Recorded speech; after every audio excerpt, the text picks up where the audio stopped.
आप इस बात को कैसे लेंगे वो जरूर मुझे बताइएगा। साथियों, मेरे मन का एक भाव है, अब वो भाव सकारात्मक रूप से लें तो मैं कहने की कोशिश करता हूं। चलिए मैं कोशिश करता हूं, आप जैसा भी ले लीजिएगा, परिणाम जो भी होंगे वो देखे जाएंगे। मेरा केवल आप सबसे विनम्र निवेदन है, निवेदन केवल इतना है कि आप सभी लोग सरकारी नौकरी की तैयारी कर रहे हैं। आप में से कुछ लोग केवल जानकारी के लिए मेरे सेशन सुनते हैं, लेकिन अधिकांश लोग वो हैं जो सरकारी नौकरी की तैयारी कर रहे हैं। एक कड़वा सच ये है कि देश के अंदर जितना युवा है उतनी सरकारी नौकरियां संभव नहीं है। आप में से कुछ लोग ये जरूर कह सकते हैं कि आप खुद गवर्नमेंट जॉब में पहुंच गए इसलिए आप इस प्रकार की बातें बोल रहे हैं। मैं कितने दिन का हूं मुझे भी नहीं पता है, ठीक है, लेकिन मैं आप सबसे एक बात की गुजारिश करता हूं, निश्चित ही आपको गवर्नमेंट जॉब की तैयारी करनी चाहिए। मैं इस बात में बिल्कुल भी आपको इनकार नहीं करूंगा। पूरी जी जान लगा के आप गवर्नमेंट जॉब की तैयारी करिए, अच्छी चीज है, अच्छी नौकरी है, अच्छा सम्मान है, रुतबा है, सिक्योरिटी है, सब कुछ है।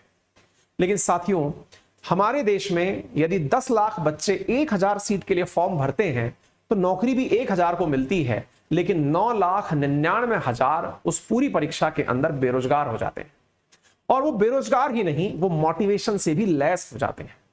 आपसे केवल इतनी सी गुजारिश है कि यदि आपकी परीक्षा नहीं निकलती है तो आप अपने अंदर यह सोचकर के अपने बारे में विचार करना बंद ना कर दें कि मेरा तो सरकारी नौकरी में तो सिलेक्शन नहीं हुआ, अब मैं किस काम का हूं, मैं तो बेरोजगार ही रह जाऊंगा, मेरा कुछ नहीं होगा।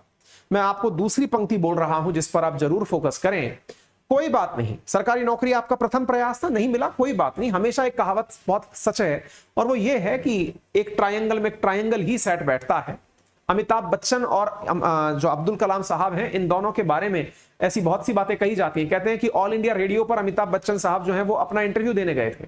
उनकी आवाज के भारीपन के कारण उनका ऑल इंडिया रेडियो ने इंटरव्यू कैंसिल कर दिया कि नहीं, आप जो वो नहीं बन सकते, रेडियो के जॉकी नहीं बन सकते या स्पीकर नहीं बन सकते। वहीं अब्दुल कलाम साहब ने डिफेंस की सर्विसेज के लिए अप्लाई किया था तो उनको डिफेंस सर्विसेज में पास नहीं हो गया, किया गया कि नहीं, आप अभी फिट नहीं दिखते हैं। दोनों ने ही अपने अपने क्षेत्र में एक आवाज की वजह से दुनिया में कहां बैठा है और एक डिफेंस के सेक्टर में कितनी ऊंचाइयां प्राप्त करके स्वर्ग सिधार गया। कुल मिलाकर कहने का मेरा अर्थ यह है, कोई नहीं, अगर आपने जो जॉब सोचा वो नहीं मिला, परेशान इस वजह से ना हो। आप दूसरी चीज सोचें, फिर आप अपने मन में यह रुतबा कायम करें, मुझे नौकरी नहीं मिली कोई बात नहीं, अब मैं 10 लोगों को नौकरी दे सकूंगा, ऐसा आदमी बनूंगा। जिस दिन भारत के युवाओं ने, मेरे सभी साथियों ने ऐसा सोचने का शुभारंभ कर दिया, आप यकीन मानिए कि ये चाइना और अमेरिका कहीं टिकेंगे नहीं, क्योंकि इतिहास में सोने की चिड़िया आप ही थे, इतिहास में सोने की चिड़िया हम ही लोग थे। बस हमारी इन दिनों इस मैकाले शिक्षा पद्धति ने बाबू बनने की जो आदत विकसित की ना, हम उससे बाहर नहीं निकल पा रहे हैं।